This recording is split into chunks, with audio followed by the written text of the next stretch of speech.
주간 편안하셨습니까? 자, 우리 앞뒤 좌우 주님의 교회 잘 세우십시오. 강의하기 전에 그 30일 예수 부활 기도에 대해서 한 10여 분간 말씀을 좀 준비해야 되니까요. 기도하고 미리미리 기도하고 광고하고 준비하는 게 중요하죠. 무엇을 하든지 제일 중요한 게 동기부여를 주는 거예요. 동기부여.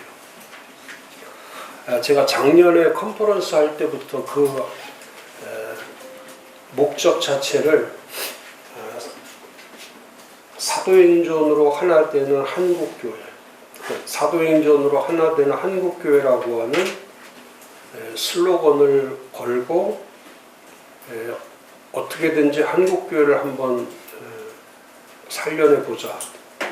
그게 이제 작년 그 여름 때부터 제 마음속에 주었던 한국교회 살리는 것, 어떻게 하면 한국교회를 살릴 건가. 그런데 하나님 그 마음을 주신 거예요. 이제 이 부활이라는 단어를 주신 거예요. 부활이라는 단어를 주셨는데, 부활이라는 단어를 처음에는 부활을 생각했는데, 이제 좀 더 깊어진 것이 뭐냐면, 우리가 부활절을 지키는 게 아니고, 예수 그리스도를 만나고 예수 그리스도를 경험하는 거구나. 그래서 1년에 한 번 부활절 설교를 해서는 부활하신 그 예수 그리스도를 사람들이 만날 수 있을까? 그러면서 이제 그러면 올해 하나님이 주신 기회니까 4월 한 달 동안, 제가 그랬잖아요. 작년에도 그 얘기 했어요. 4월 한 달 동안은 부활절 끝나면 습관처럼 되어 있는 것이 뭐냐면 부활절 끝나면 사순절 종료주일, 그 다음에 부활절 끝나고 나면 다 쉬고 놀고 여행 가는 거예요. 다 쉬고 놀고 여행 가는 거예요.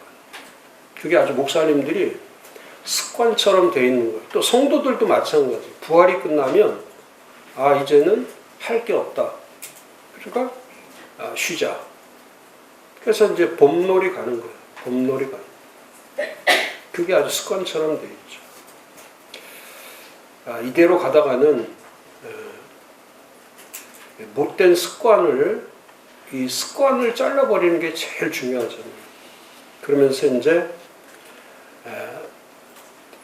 그 부활에 대한 말씀을 준비하고 이제 준비하기 시작했는데 30편 쓴다는 게, 부활에 대해서 30편을 설교한다는 게 처음에는 뭐 잘 준비하면 되겠지 하고선 이제 거의 한 열흘 동안은 자료들을 다 수집하고, 그러고서 자료들을 다 모아놓고 이제 말씀을 준비해서 가는데, 뭐 늘 이제 말씀 쓰는 게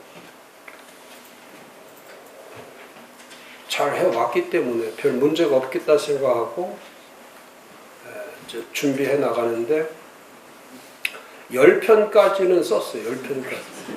부활에 대해서 10편까지는 갔는데 11편째부터 쓸 게 없는 거예요. 진짜 쓸 게 없는 거예요.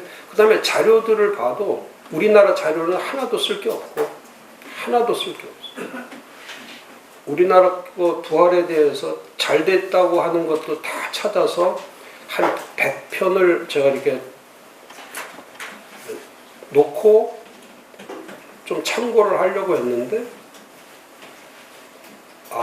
이렇게 그러고 설교 100편이 다 같아요. 다 같아요. 다르지가 않아요. 그러니까 두 번 다시는 사용할 수가 없는 거예요. 그러고서 이제 11편 써갔는데 안 되는 거예요. 이게.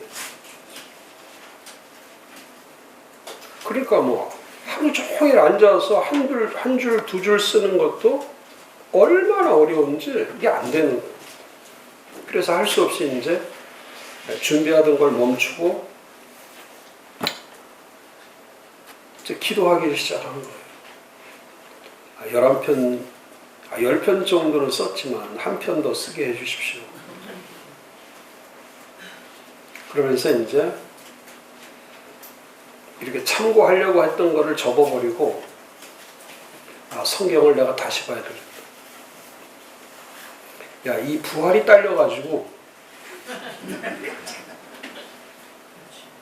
목사가 돼서 부활이 딸린다? 이거는 말이 안 된다.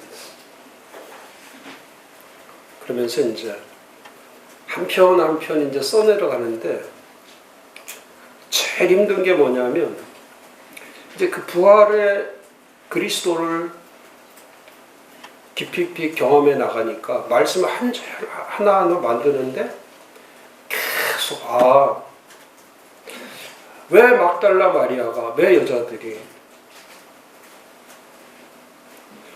왜 이렇게 울었지? 왜 이렇게 울었지? 그러니까 그 눈물이 이해가 되고 그 눈물이 이 마음속에서 그게 설교 준비하는데 그러니까 1시간, 2시간 계속 우는 거예요. 말씀 준비하다 울고 또 성경 읽다가 울고 그러니까 얼마나 울었냐면 그 밑에 이게 그 진물이 생길 정도로 계속 눈물이 나는 거예요.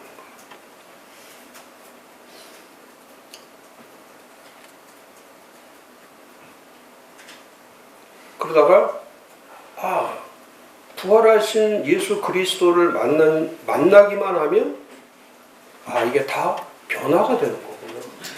다 변화가 되는 거예요.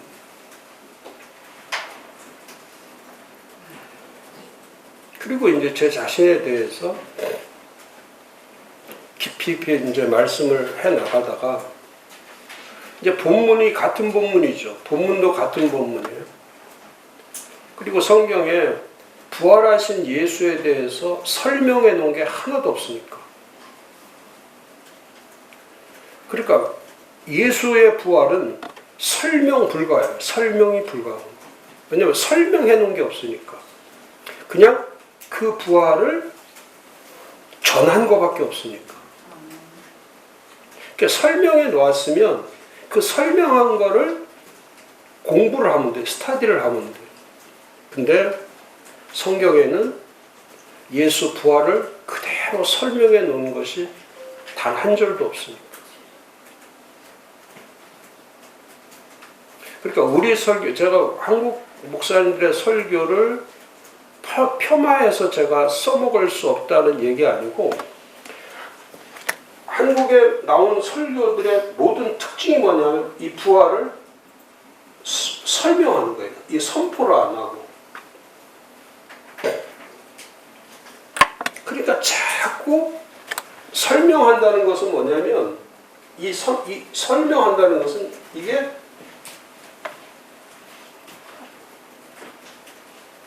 인본주의죠. 선포하는 것은 이건 신본주의.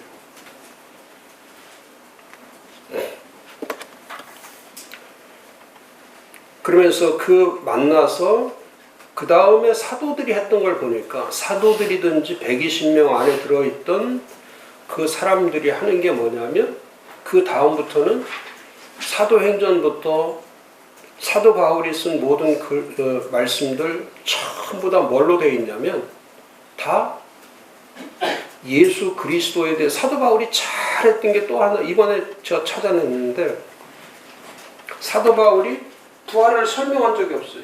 이 선포하는데 이 선포할 때에 뭐 성경대로 선포하는 거예요. 성경대로. 우리처럼 자기가 알고 있는 지식을 얘기하는 게 아니고 말과 지식으로 하는 게 아니고 성경대로 죽은 자 가운데서 3일 만에 살아나신 분이 전부예요.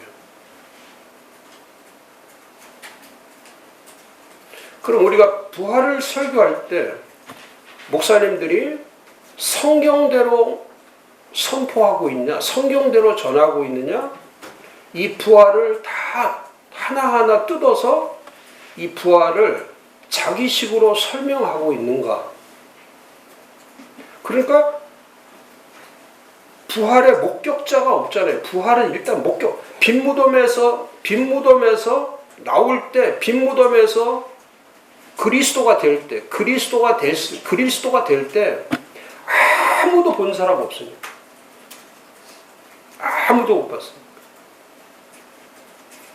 몸이 어떻게 변형이 됐는지, 무덤에서 어떻게 나왔는지, 어떻게 살아났는지, 세마포를에서 이게 어떻게 된 건지 아무도 모르잖아요. 그런데 성경대로는 알게 되어 있는 거예요. 성경대로는 그걸 누가 봤냐면, 누가 그걸 전부 다 봤냐면 하나님은 다 보신 거예요. 하나님이 다 보신 거예요. 그러니까 이 부활의 근거는 하나님이신 거예요. 부활의 근거가 하나님인 거예요. 근데 우리 설교에서 잘못된 것이 뭐냐면 부활을 하나님의 관점에서 투영해야 돼요. 하나님의 관점에서 투영을 시켜야 되는데 내 관점에서 부활을 보니까 이 부활의 초점이 누구에게 가 있냐면 청중들에게 가 있는 거예요. 근데 예수님은 부활의 목적이 사람이 아니에요. 부활의 목적은 하나님이에요. 하나님. 그리고 사도 베드로의 설교에서 결정적으로 했던 오순절 설교의 첫 번째 했던 것이 뭐냐면 십자가에 못 박혀 돌아가신 그분을 하나님이 살리셨다. 하나님. 그러니까 죽음에서 예수 그리스도를 이 죽음으로부터 끌고 나온 자, 이 죽음으로부터 끌고 나온 자가 누구냐면 그게 전능자, 하나님의 아들이신 그 아들을 살려낸 자가 그게 하나님이시다. 근데 오늘의 부활은 이제 그렇게 하면서 20편째를 써나가고, 그래서 20편째를 써나가면서 왜 사도행전이, 그러면서 제가 사도행전을 다시 다 봤어요. 다 봤더니 사도행전의 메시지는 하나밖에 없더라고요. 부활. 메시지 자체가 부활이긴 해요. 다른 게 없어. 그러니까 부활 때문에 다 죽는 거예요. 부활 하나 때문에 다 죽는 거예요.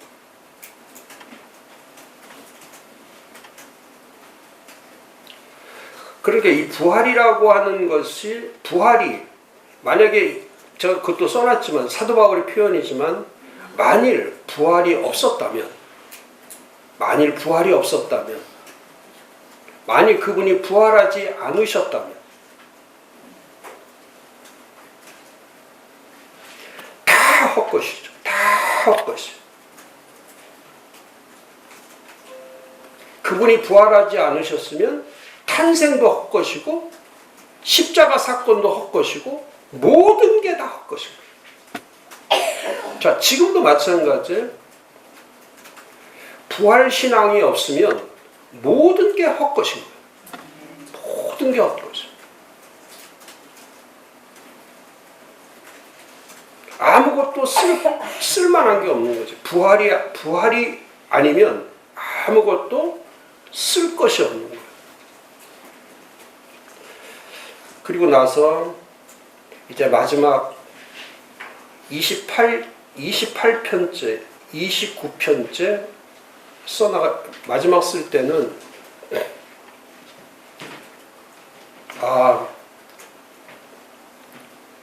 이제 이 왜냐면 부활 설교를 30편짜리를 만들 수가 없으니까. 그렇게 할 수도 없을 뿐더러, 그러고 나서 30편을 딱 마치니까 A4 용지로 138페이지가 되더라고요. 그러면서 이제 그거를 다시 교정하기 위해서 또 읽어보고 하면서 또 다시 지혜를 주시더라고요. 1편부터 10편까지 썼을 때, 이거 고쳐야 되겠구나. 다시 고쳐야 되겠다. 그래서 첫 편을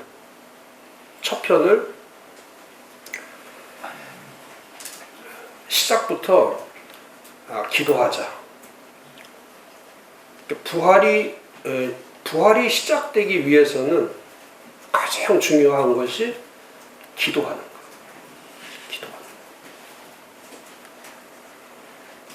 부활을 놓고 기도해야 돼요. 그 부활을 놓고 기도한다는 뜻은 뭐냐면, 제가 계속 질문했지만은 말씀 가운데 계속 질문하는 것이 뭐예요? 죽은 자가 살아날 수 있느냐? 그게 질문이에요. 죽은 자가 살아날 수 있느냐? 죽은 자가 정말로 살아날 수 있느냐?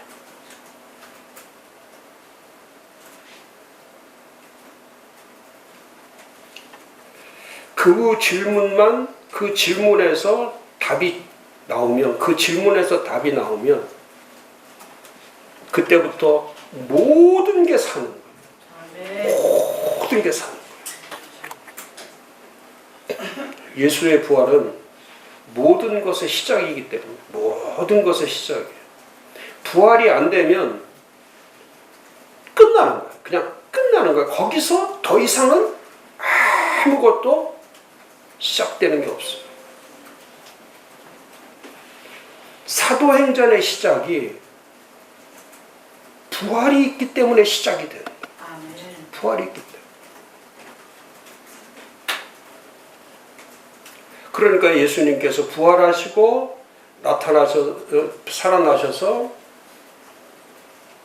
그분은 제2의 공생의 사역을 하기 위해서 부활하신 게 아니죠. 제2의 공생의 사역을. 예수님은 이미 아셨단 말이죠.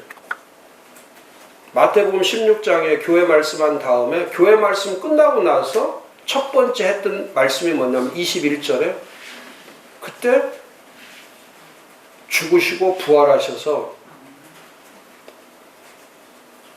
하늘에 올라가시는 말씀을 하신 거예요. 그러니까 예수님은 부활하시기 전부터 아셨던 것이 뭐냐면 공생의 사역은 다시 반복되지 않는 거예요. 그러니까 그 40일간에 예수께서 하신 일은 뭐냐면 사역을 한 게 아니에요.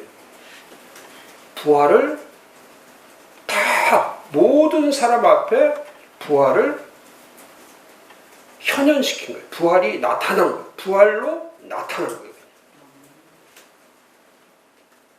그리고 나서